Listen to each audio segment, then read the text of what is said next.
আসসালামু আলাইকুম ওয়া রাহমাতুল্লাহ। সুপ্রিয় নবীন শিক্ষার্থী, আশা করি সকলেই ভালো আছো। তো আমার একটু পরিচয় দিয়ে নিই। আমি মোহাম্মদ রমজান হোসেন আকাশ, সহকারী অধ্যাপক ও বিভাগীয় প্রধান, তথ্য ও যোগাযোগ প্রযুক্তি, ডক্টর মাহমুদুর মোল্লা কলেজ, দিবা শাখা। তো আমরা তথ্য ও যোগাযোগ প্রযুক্তি ইতিপূর্বে আমরা 3টি ক্লাস করিয়েছি। আজকে 4র্থ ক্লাসে আমরা যাচ্ছি, পদার্পণ হচ্ছি। আমরা 2য় অধ্যায় থেকে ডেটা কমিউনিকেশন সিস্টেম ও নেটওয়ার্কিং নিয়ে আলোচনা করতেছিলাম। সর্বশেষ ক্লাসে আলোচনা করেছিলাম ডাটা ট্রান্সমিশন মেথড নিয়ে। আজকে আরও একটি মজার বিষয় নিয়ে আমরা আলোচনা করব, সেটা হচ্ছে ডাটা ট্রান্সমিশন মোড। তো ডাটা ট্রান্সমিশন মোড, এই বিষয়টি নিয়ে আমরা 4র্থ ক্লাসে যাচ্ছি। ডাটা ট্রান্সমিশন মোড কাকে বলি বা ডাটা ট্রান্সমিশন মোডটা কি, এই বিষয় নিয়ে যদি আমরা একটু দেখি যে ডাটা ট্রান্সমিশন মোড কাকে বলে, একটু সহজভাবে যদি আমরা বলি, মোড মানে হচ্ছে প্রবাহের দিক। আমরা এই শব্দটির সাথে অনেক পরিচিত। অনেক সময় আমরা বলি আমাদের মোড ভালো নেই, কি বলতে কি করে ফেলি। তো ডাটা ট্রান্সমিশন মোডটা এই অর্থ বোঝানো হচ্ছে ডাটা প্রবাহের দিক, কোন দিকে ডাটা প্রবাহিত হবে, এটা হচ্ছে ডাটা ট্রান্সমিশন মোড। তো আমরা দেখি ডাটা ট্রান্সমিশন মোডের বিষয়টা, যে ডাটা কমিউনিকেশনের ক্ষেত্রে ডাটা সমূহে কোন দিকে প্রবাহিত হবে বা কোন দিকে প্রবাহিত হতে পারে আর কোন দিকে ডাটা প্রবাহিত হতে পারে না, এইরূপ অনুমোদনকে ডাটা ট্রান্সমিশন মোড বলে। সহজ ভাষায় যদি বলি, ডাটা প্রবাহের যে দিক তাকেই বলা হয় ডাটা ট্রান্সমিশন মোড। তো প্রবাহের দিকের উপর ভিত্তি করে ডাটা ট্রান্সমিশন মোডকে 3 ভাগে ভাগ করা হয়েছে। আমি আবারও বলতেছি, প্রবাহের দিকের উপর ভিত্তি করে ডাটা ট্রান্সমিশন মোডকে 3টি ভাগে ভাগ করা হয়েছে। Number 1 simplex mode, number 2 half duplex, number 3 full duplex data transmission mode. প্রথমে আমরা আলোচনা করব সিমপ্লেক্স ডাটা ট্রান্সমিশন মোডটা। এই বিষয়টি নিয়ে আলোচনা করব। সিমপ্লেক্স ডাটা ট্রান্সমিশন মোড হচ্ছে যেই পদ্ধতিতে প্রেরক থেকে প্রাপকে ডাটা পাঠাইতে পারবে, কিন্তু প্রাপক থেকে প্রেরকে কখনো ডাটা পাঠাতে পারবে না। প্রাপক শুধু ডাটা গ্রহণ করবে, প্রেরক পাঠাবে আর প্রাপক শুধু ডাটা গ্রহণ করবে। এই ধরনের ডাটা ট্রান্সমিশন মোডকে বলা হয় সিমপ্লেক্স ডাটা ট্রান্সমিশন মোড। অর্থাৎ আমরা যদি চিত্রের মাধ্যমে দেখি তাহলে দেখব, ক হচ্ছে যে এটা একটি কম্পিউটার বা একটা ইলেকট্রনিক ডিভাইস, এটি একটি প্রেরক। প্রেরক থেকে খ হচ্ছে প্রাপক, অর্থাৎ ক থেকে খতে ডাটা পাঠাতে পারবো, কিন্তু খ থেকে কতে কখনো ডাটা পাঠাতে পারবো না। এই ধরনের ডাটা ট্রান্সমিশন মোডের সাথে অবশ্যই আমরা পরিচিত। উদাহরণটা দিলে হয়তো তোমরা নিজেরাই বুঝবা। যেমন রেডিও, টেলিভিশন। রেডিও অনুষ্ঠান যখন আমরা বাড়িতে আমাদের মোবাইলে বা আমরা রেডিওতে বসে শুনি, তখন শুধু শুনি, আমরা কখনো রেডিওর ভিতর অর্থাৎ রেডিওর দিকে আমাদের থেকে ডাটা ওইখানে প্রেরণ করতে পারি না। তেমনিভাবে টেলিভিশন, এই ডিভাইসগুলোতে অর্থাৎ শুধু আমরা ডাটা গ্রহণ করব, কিন্তু ওইখানে আমরা পাঠাইতে পারবো না। এই ধরনের ডাটা ট্রান্সমিশন মোডকে বলা হয় সিমপ্লেক্স ডাটা ট্রান্সমিশন মোড। এরপর যে ডাটা ট্রান্সমিশন মোডটি নিয়ে আমরা আলোচনা করবো সেটা হচ্ছে half duplex data transmission. Half duplex মানে কি? বিষয়টা হচ্ছে অর্ধেক। যেমন যে ডাটা ট্রান্সমিশন পদ্ধতিতে প্রেরক এবং প্রাপক উভয়ের দিকে ডাটা আদান প্রদান করতে পারবে, প্রেরক পারবে, প্রাপক আবার প্রেরক হিসেবে পারবে, কিন্তু একই সঙ্গে নয়। অর্থাৎ প্রেরক যখন ডাটা পাঠাবে, প্রাপক তখন শুধু ডাটা গ্রহণ করবে, তখন প্রাপক পাঠাইতে পারবে না। আবার প্রাপক যখন পাঠাবে, তখন প্রেরক শুধু ডাটা গ্রহণ করবে। এই ধরনের একটা প্রক্রিয়া যখন চলমান, তখন দ্বিতীয় প্রক্রিয়াটা অফ থাকবে। এই ধরনের ডাটা ট্রান্সমিশন মোডটাকে বলা হয় half duplex data transmission mode. এই হাফ ডুপ্লেক্স ডাটা ট্রান্সমিশন মোডের যদি আমরা একটা চিত্রের মাধ্যমে দেখাই, তাহলে দেখি যে তোমরা অবশ্যই জনপ্রিয় কিছু ডিভাইস যেমন ওয়াকি টকি বিভিন্ন আইন শৃঙ্খলা বাহিনীর হাতে বা এয়ারপোর্ট সিস্টেমে, এরপর রেলওয়ে সিস্টেমের যেই তাদের তাৎক্ষণিক যোগাযোগের জন্য যে ডিভাইসগুলো দেখি তারা কর্মকর্তারা ব্যবহার করে, এটার নাম হচ্ছে ওয়াকি টকি। এই যে ওয়াকি টকির মাধ্যমে আমরা যখন ওয়াকি টকি দুইজনের কাছে আছে, যখন একজন কথা বলে তখন অন্যজন শুধু শুনে। এই ধরনের ডাটা ট্রান্সমিশন মোডটাকে বলা হয় half duplex data transmission mode, এবং ওয়েব ব্রাউজারের ইত্যাদি ক্ষেত্রে আমরা এই ধরনের ডাটা ট্রান্সমিশন মোডকে ব্যবহার করি। ওয়াইফাই যখন আমরা ডাটা আপলোড করব তখন ডাউনলোড করতে পারবো, আবার যখন ডাউনলোড করব তখন আপলোড করতে পারবো। এই ধরনের ডাটা ট্রান্সমিশন সিস্টেমটাকেই বলা হয় কি half duplex data transmission mode. এর পরবর্তী মোডটি নিয়ে আমরা আলোচনা করব, সেটা হচ্ছে full duplex data transmission mode. এটি হচ্ছে যে প্রেরক এবং প্রাপক উভয়ই একই সঙ্গে ডাটা আদান প্রদান করতে পারবে, এখানে টাইমার বা এরকম কোনো ডিলে নেই, একই সঙ্গে গ্রহণও করতে পারবে, পাঠাইতেও পারবে। এই ধরনের ডাটা ট্রান্সমিশন মোডকে বলা হয় full duplex data transmission mode. যেরকম আমরা মোবাইল ফোন ব্যবহার করি, টেলিফোন ব্যবহার করি, এই যে টেলিফোন বা মোবাইল ফোনে কথোপকথন করি, এটাই হচ্ছে full duplex data transmission system. অর্থাৎ প্রেরক এবং প্রাপক উভয়ই একই সঙ্গে তথ্য আদান প্রদান করার প্রক্রিয়াটাই হচ্ছে full duplex data transmission system. এরপর আমরা দেখব যে প্রাপকের সংখ্যা ও গ্রহণের অধিকারের উপর ভিত্তি করে ডাটা ট্রান্সমিশন মোডকে আবারও তিনটি ভাগে ভাগ করা হয়েছে, যথা এক হচ্ছে ইউনিকাস্ট, 2 নম্বর হচ্ছে ব্রডকাস্ট, 3 নম্বর হচ্ছে মাল্টিকাস্ট। Unicast, broadcast, multicast.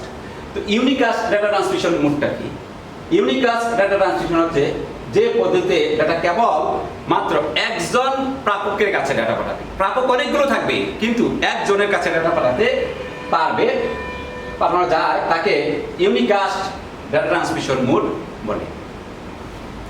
যেমন আমরা এখানে চিত্রের মাধ্যমে আমরা দেখি ইউনিকাস্ট, ক প্রেরক, খ গ, এই যে এগুলো হচ্ছে প্রাপক, কিন্তু ক হয় খতে পাঠাবে অথবা গতে পাঠাবে, একসাথে অনেকগুলোর সাথে পাঠাইতে পারবে না। এই ধরনের ডাটা ট্রান্সমিশনকে বলা হয় ইউনিকাস্ট ডাটা ট্রান্সমিশন মোড। এই ইউনিকাস্টকে আবার অনেক সময় আমরা 3 ভাগে বলতে পারি, যে simplex, half duplex, full duplex, এগুলো ইউনিকাস্ট মোড হিসেবে ব্যবহার করি। এরপরে যেই ডাটা ট্রান্সমিশন মোডটি নিয়ে আমরা আলোচনা করবো সেটা হচ্ছে broadcast data transmission mode. Broadcast যে পদ্ধতিতে ডাটা প্রেরণ করলে অর্থাৎ একই নেটওয়ার্কের আওতায় কোন একটা নির্দিষ্ট নোড থেকে যখন ডাটা প্রেরণ করা হবে, ওই নেটওয়ার্কের আওতায় যতগুলা নোড বা কম্পিউটার বা স্টেশন নোড বা কম্পিউটার থাকবে তারা সকলেই ডাটা গ্রহণ করবে।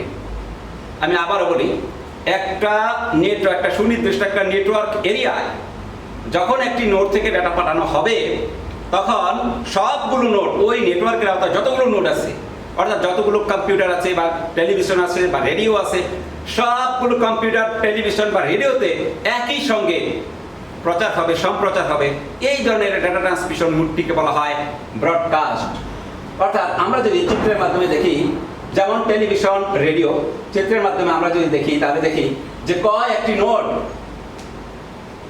এখানে এটা একটা নেটওয়ার্কের আওতা। এই নোড থেকে যখন ডাটা পাঠাবে, এই নেটওয়ার্কের আওতায় খ গ ঘ ও এরা সবগুলো নোড একই সঙ্গে ডাটা গ্রহণ করবে। এই ধরনের ডাটা ট্রান্সমিশন মোডকে বলা হয় ব্রডকাস্ট। যেমন টেলিভিশনের বিভিন্ন ধরনের সংবাদ অনুষ্ঠান সম্প্রচার হচ্ছে, আমরা ঘরে বসে দেখি, আমি দেখি, উমুক দেখি, আরেকজন বন্ধু দেখে, রহিম দেখে, করিম দেখে, এই ধরনের সবাই একই সাথে দেখতেছে, ধনী গরিব সবাই একই সঙ্গে সবার বাড়িতে যে ডিভাইসগুলো আছে সবাই দেখতে পাচ্ছে। এটি হচ্ছে ব্রডকাস্ট ডাটা ট্রান্সমিশন সিস্টেম। এরপর মাল্টিকাস্ট ডাটা ট্রান্সমিশন সিস্টেম নিয়ে আমরা একটু আলোচনা করব। মাল্টিকাস্ট অর্থাৎ যে পদ্ধতিতে আগের মতোই আমরা বলব যে একটা নেটওয়ার্কের আওতায় যখন একটা নোড থেকে ডাটা পাঠানো হবে, ওই নেটওয়ার্কের আওতায় যতগুলো নোড আছে তারা সকলে পাবে না। কেন পাবে না? কারণ যাকে যাকে নির্দিষ্ট করে দেওয়া হয়েছে তারাই শুধু ডাটা গ্রহণ করবে। এই ধরনের ডাটা ট্রান্সমিশন সিস্টেমটিকে বলা হয় মাল্টিকাস্ট। এই ধরনের ডাটা ট্রান্সমিশন সিস্টেম আমাদের মধ্যে চালু আছে। আমরা আমাদের দৈনন্দিন জীবনে এই ধরনের ডাটা ট্রান্সমিশন সিস্টেম ব্যবহার করেছি। সেটা হচ্ছে যেরকম মোবাইল ফোনে আমরা যদি মেসেজ দেই, বা এরকম ভিডিও কনফারেন্সিং করি, বা টেলিকনফারেন্সিং করি, বা গ্রুপ কনফারেন্সিং করি, এই ধরনের ডাটা ট্রান্সমিশন সিস্টেম ব্যবহার করে আমরা করতে পারি। ধরো কলেজেই আমরা উপস্থিতি অনুপস্থিতির ক্ষেত্রে অনেকে আমরা মেসেজ দিই, সকলকেই মেসেজ দিই না, যারা উপস্থিত তাদের দরকার নেই, যারা অনুপস্থিত তাদের মেসেজ দিই যে তারা আজকে অনুপস্থিত, কিন্তু উপস্থিত অনুপস্থিতির সকল গার্ডিয়ানই কিন্তু ওই নেটওয়ার্কের আওতায় আছে। যাই নোটকে আমরা নির্দিষ্ট করে দিলাম, এইটি হচ্ছে মাল্টিকাস্ট ডাটা ট্রান্সমিশন সিস্টেম। অর্থাৎ আমরা চিত্রের মাধ্যমে যদি দেখি, ক হচ্ছে একটা নেটওয়ার্কের আওতায় একটি নোট, এখান থেকে ডাটা পাঠাবে, এটা হলো প্রেরক। যখন এখান থেকে পাঠাবে, খ কে নির্দিষ্ট করে দিয়েছে, গ কে নির্দিষ্ট করেছে, কিন্তু ঘ কে করে নাই, ও কি করেছে। তাইলে ওই নেটওয়ার্কের আওতায় শুধু ঘ বাদে সবাই ডাটা ট্রান্সমিশন সিস্টেমের ডাটা তথ্যগুলোকে আদান প্রদান করতে পারবে। এটি হচ্ছে মাল্টিকাস্ট মোড। তো এখন আমরা এই যে এই বিষয়গুলো নিয়ে আমরা আলোচনা করলাম,